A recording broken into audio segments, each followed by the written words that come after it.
Hi, I'm Alicia Bravada, and this is my audience for my show and tell presentation.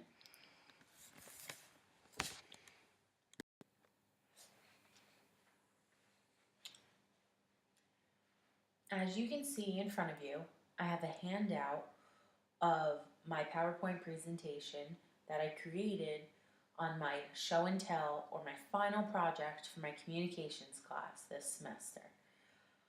You can see the images in front of you, and I'm going to go through each image explaining what are some key concepts that I've learned throughout the semester that each form of communication portrayed.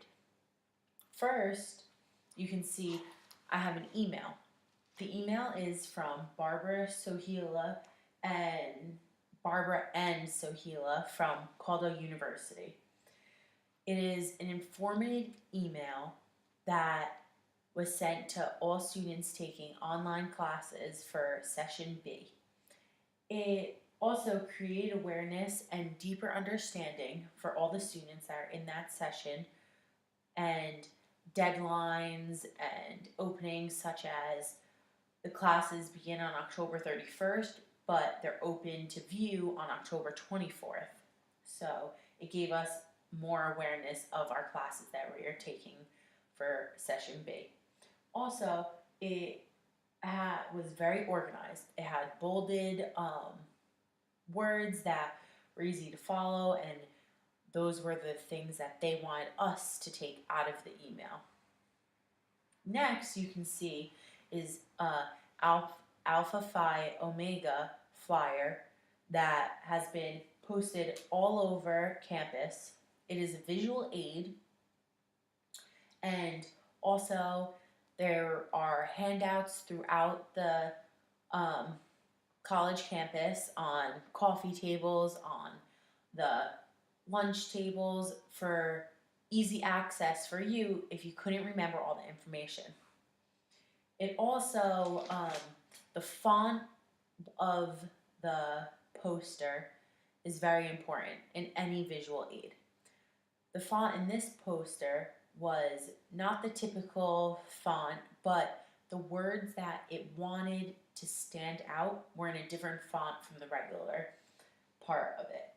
Also, it is a type of text visual aid, which means that there's no pictures on it. So it's just words. It said who, what, where, when, and that's it. Like, it was short and sweet and to the point.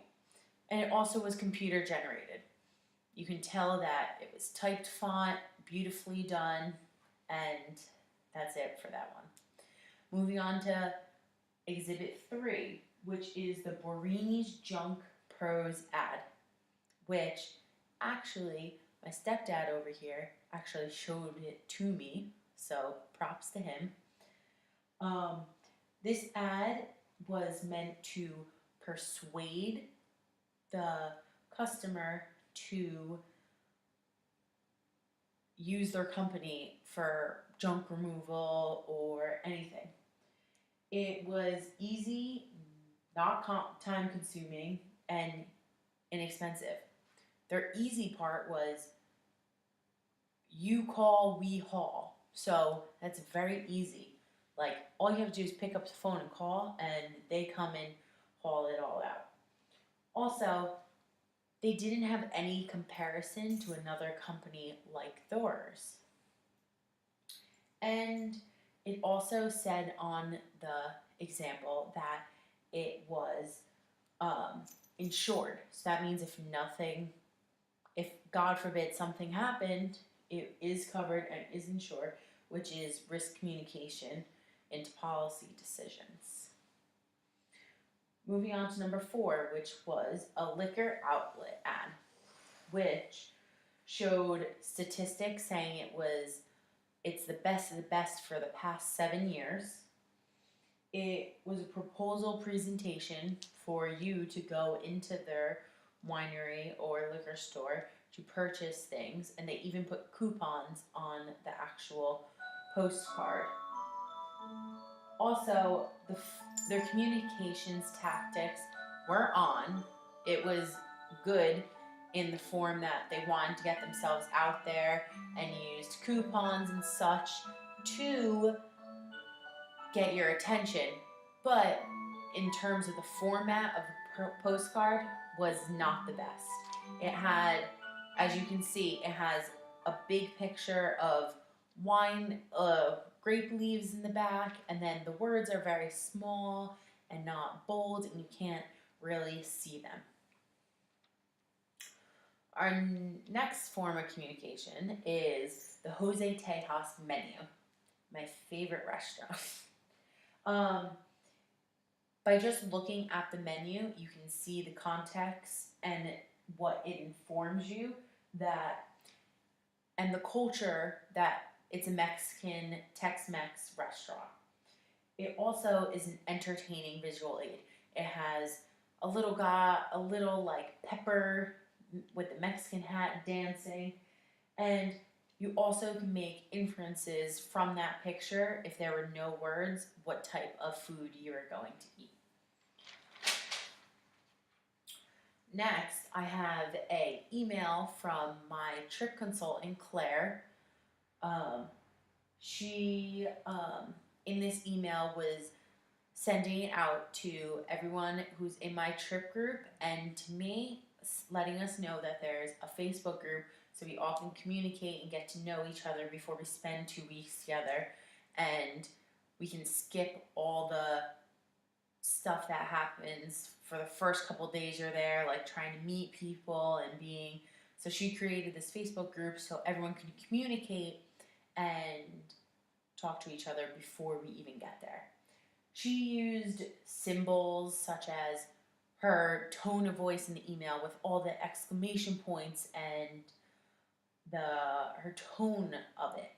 Also, she gave share meaning, emotional meaning, and experience. She told us she had already been on this trip, so if we had any questions, we could ask her. So that shows that she has experience, and then after we experience the trip, we'll have shared meaning with her. Next is one of my favorites. One of my friends actually sent me this sign that one of his co-workers hung up in the office. It is a picture of Minions and saying that there's no more talk about Minions or you'll be terminated. I thought it was hilarious because my students, all they do is talk about Minions.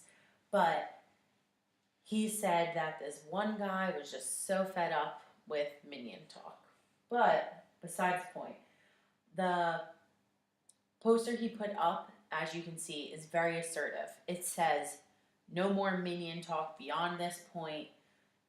Violators will be terminated." That also is very aggressive and a threat. Basically, it's saying, if this, then that. That's a threat. Also, I don't think this is proper problem-solving technique that he should be using. He should have taken it up with a boss, or if it was really bothering him. I'm sure it was just a joke because everyone was doing it, but a coworker could see it as an aggressive or a threat. Next is a Seton Hall University billboard, which is actually one of my friends. You can see. My friend, her name's Luciana's in it, as you guys know. But the billboard is saying that she's a leader of the business program, and they also had a purpose for this, which was to show as many people as they could that Seton Hall University is the #1 in leadership business. Also, the physical environment where they put this billboard was great. There's 2 billboards, there's one on 78 and one on the Turnpike, which thousands of people go by every day, just to raise awareness that Seton Hall University's business program is one of the best. Next is a survey I received by email from Autism Speaks NJ, which it was easy, but I could see why people would not want to participate in it. There was confidentiality and issues because they asked your name, your email, your phone number. Some people are not willing to participate in surveys if they have to give personal information, which I understand. Also, but it was very easy. It was short. It was four multiple questions. It was like your information and then four multiple choice questions. Very short and easy to follow, and it was on a computer, which you can just send back. So that was a plus. Last, as you can see at the bottom, is a business card. I got you. For City Fire. It shows that it is credible because it has